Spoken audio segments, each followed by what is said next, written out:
Great. Thanks for that, Jack. What about you, Joe? From outside of this sector looking in, what quick wins do you see that have worked in your experience? Yeah, no, absolutely. I mean, it's similar to what Jack was talking about. So I agree, and obviously from a healthcare perspective, slightly different lens, but certainly for me, similar sort of thing around, very, very manual processes in place, both internally and also for the customer. Yeah, so we're very heavily paper driven in terms of all of that. So actually, our quick wins were really looking at, what is the bulk of driving. We actually started with paper. So we actually took a step back and said, actually, the amount of paper we are producing, is one, not sustainable for the earth and the planet moving forward, but actually it's, people in the call centers are filling out forms, our customers are filling out forms, and it's just that endless cycle of that administrative, activity that they had to go through. So actually we looked at where some of the big things, the big wins would be around how could we reduce the amount of paper that, one, we're sending out to customers, and two, our employees are having to go through and fill as well. And really successful in terms of that. So I think for us, we were producing, and I'm sure in the healthcare it's much more than this, so that, the scheme of what I'm talking about, you guys will be going through it more. 34 million pieces of paper a year. Yeah, it's a lot of paper, one-way, two-way traffic going back and forward in terms of that. So we started with that, and then how could we reduce that? And that then in itself was reducing the amount of time that our employees were having to spend filling out forms, reducing the frustration for customers who were having to go through the same, and the calls coming through to support that as well. So, it's really around reducing that digitalization so that they could then see online all their information and try and get to that point where you've got that single view of what's going on with those customers. So it was breaking it down into chunks. And we started off with, how do we remove this amount of paper that's going on within the business? Great, thanks, Joe. I'm just going to throw in here at this stage, I'm just going to share a slide. I just want to throw in here a leadership model that we use sometimes to explore the different dimensions of leading transformational change. And I'm just sharing this really to help you think about, where you show up as a leader when you're leading change, and also those areas where maybe in the context, this experience of leading digital transformation, what might be missing at the moment for you and your organizations or the partners you work with.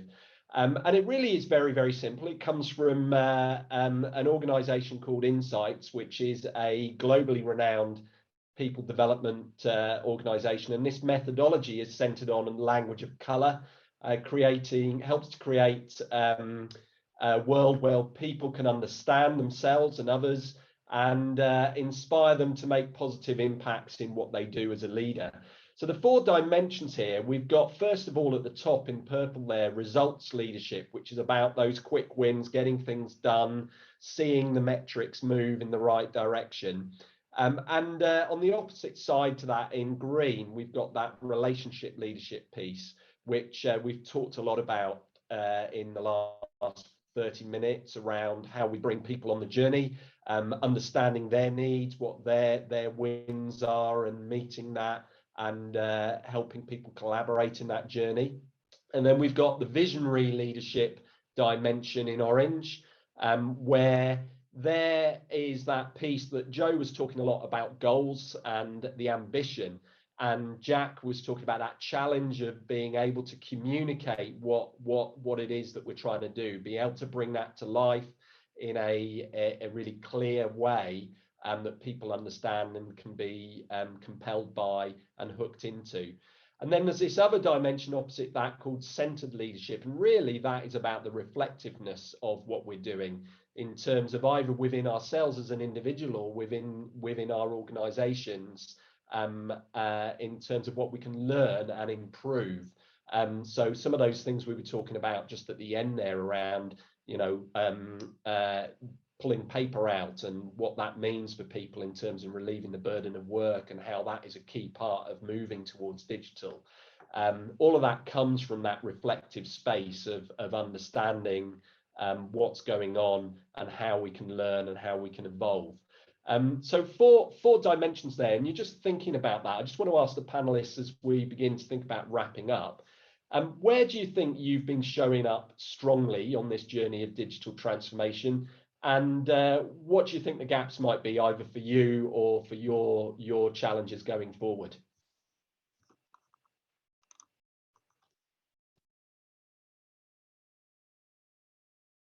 Shall I come in? I'll come in on that one then. Well, yeah. So I'll start on that.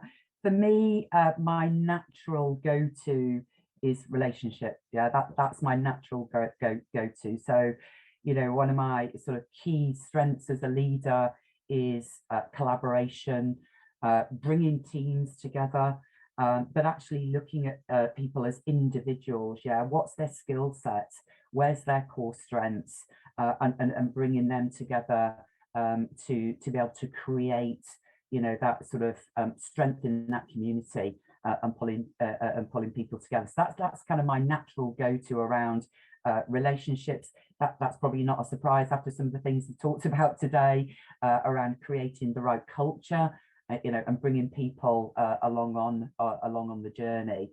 I think the challenge that we have as leaders is actually how do you bring all those dimensions together? Yeah, and I think you need to flip between those dimensions as you go through your journey as a leader as well. And sometimes some of those are needed all at the same time. So I think the challenge is about how do you go from each of those areas that you were showing earlier, Will, and bring the best power of all together. Because as a leader, yeah, you need to be able to do that and demonstrate that. You know, for me, the whole creative, the creative ideas, and coming up with, you know, what are the challenges and how do you create an environment for that innovation moving forward, you know, the engagement, the interaction and that communication, as I talked about, really key. You know, having the vision, being really clear about your vision, your goals, your ambition, you know, really compelling in terms of what is it you want to achieve and take that forward, empowering people, you know, setting people up for success, and that trust, you know, really key.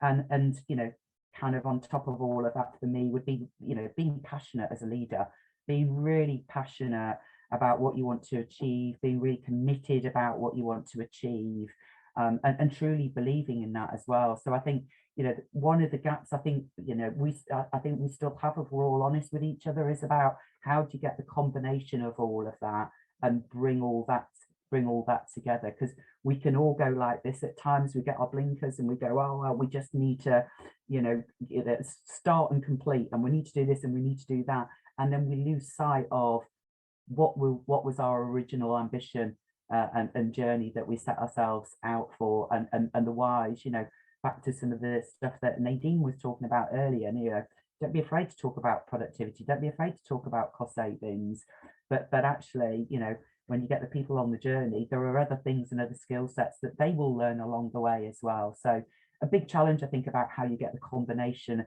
of that from a leadership perspective. But certainly my natural go-to is you know, that collaboration and the relationship side.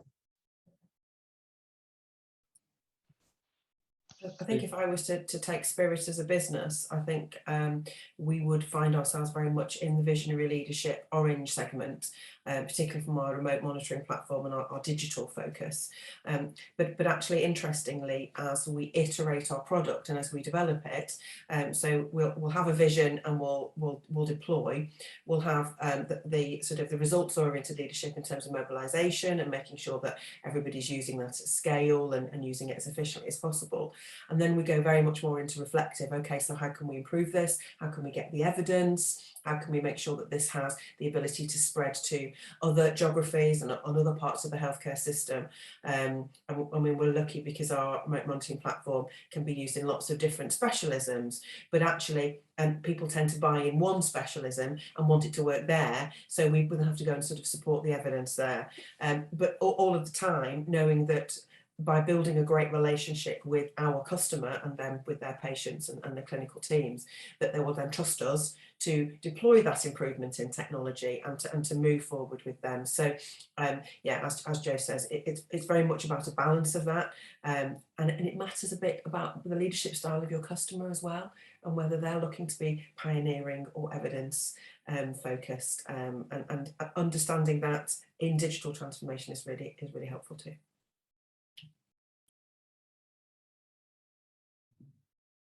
I think it's probably similar points. I think it does vary a little bit, Will, in terms of the sort of digital program that we're talking about. I think on some of the larger ones that are cross organisation, I think the relational aspect becomes of paramount importance, really, because it just won't succeed otherwise. I think when you're talking about smaller, more agile programs, within a discipline, within an organisation, within a clinical team, I think you'll probably have a bit of that pre-existing bit. I think there, actually, when you're going through that quicker cycle of getting something in and see if it's delivered you benefits, that then you might want to expand out. I think that more results focused dimension it probably comes to the fore a little bit there. So I'd probably vary the sorts of dimensions of leadership you'd bring depending on the size and scale and complexity of the program. So not one size won't necessarily fit all.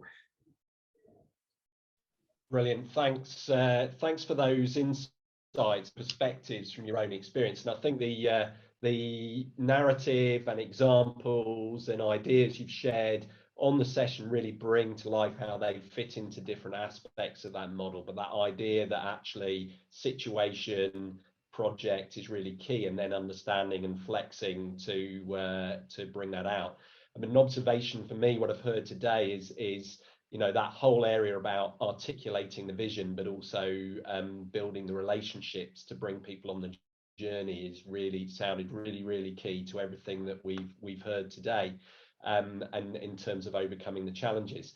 So I want to thank the attendees for joining us today. It's been a pleasure having you on the session. This is being recorded, so if you want to hear it back or you want to share it with anyone else, we will get it out.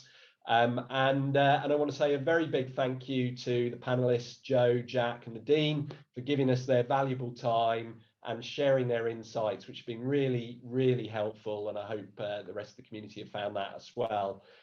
So thank you for joining, and hopefully we will see you again sometime in the future for another interesting conversation. Enjoy the rest of your day. Bye now.